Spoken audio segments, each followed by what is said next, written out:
ஓம் முருகா, வெற்றிவேல் முருகா. என் அன்பு பிள்ளையே, நீ உயிருக்கு உயிராக நேசிக்கும் நபர் உன்னிடமிருந்து ஒன்றை எதிர்பார்க்கின்றார். அது பணமோ காசோ சொத்தோ எதுவுமே அல்ல. உன் அன்பை மட்டும்தான் அவர் எதிர்பார்க்கின்றார். ஆனால் உன்னால் அவருக்காக சிறு நேரம் கூட ஒதுக்க முடியவில்லை. கேட்டால் எனக்கு வேலை இருக்கின்றது அப்படி இப்படி என்று சொல்லி அவரை தொடர்ந்து நிராகரிக்கின்றாய், புறக்கணிக்கின்றாய். அவர் மனதை காயப்படுத்துகின்றாய். ஒரு உண்மையான அன்பு கிடைப்பது இக்காலத்தில் எவ்வளவு கடினமான விஷயம் என்று உனக்கு தெரியும் அல்லவா? அப்படி இருந்த சமயத்திலும் உனக்கு ஒரு உண்மையான அன்பு, உயிரான அன்பு உனக்கு ஒன்று என்றால் உடனே துடிக்கும் அந்த அன்பை நீ இப்படி நிராகரிக்கலாமா? இப்படி புறக்கணிக்கலாமா? இவ்வாறு அலட்சியம் செய்யலாமா? இது தவறு தங்கமே. எப்பொழுதும் உண்மையாக அன்பு வைத்தவர்களை ஏங்க வைக்கக்கூடாது. அவர்களுக்கு உரிய மரியாதையை வழங்க வேண்டும்.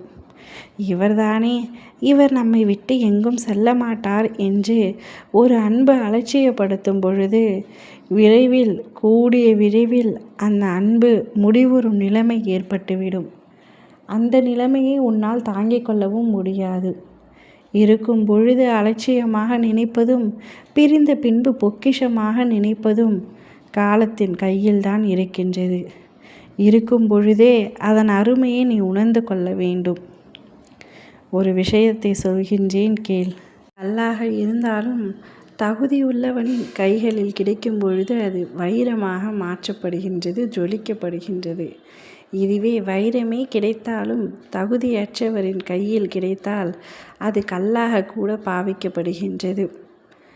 தகுதி என்பது ஒருவரின் கையில்தான் இருக்கின்றது. இப்பொழுது உன் கையில் இருக்கும் அந்த அன்பு உனக்கு வைரமான அன்பு. அதை நீ இப்பொழுது கல்லாக நினைத்து கொண்டிருக்கின்றாய். காலப்போக்கில் அவர் வைரம் உன் வாழ்க்கையில் கிடைத்த பொக்கிஷம் என்பதை நீ உணர்வாய். உணரும் சமயத்திலும் அந்த அன்பு உன் அருகிலேயே இருக்கும் என்று நினைத்தால் அது தவறு. எனவே இருக்கும் பொழுதே அந்த அன்பை சந்தோஷமாக பார்த்துக்கொள்.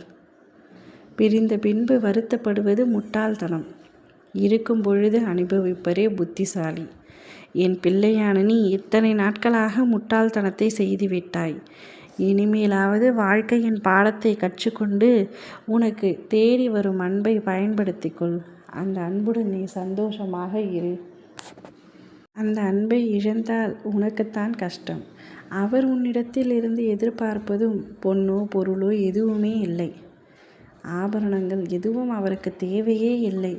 உன்னுடைய உண்மையான அன்பை மட்டும்தான் எதிர்பார்க்கின்றது. அதை கூட உன்னால் கொடுக்க முடியவில்லை என்றால் உன்னை விட முட்டாள் உலகத்தில் எதுவும் இல்லை. மனிதர்களின் மனதை புரிந்து நடந்து கொள் தங்கமே. அதுதான் உன் வாழ்க்கையின் சிறந்த பொக்கிஷம். அதனை மனதில் வைத்துக்கொள். ஓம் முருகா, வெற்றிவேல் முருகா.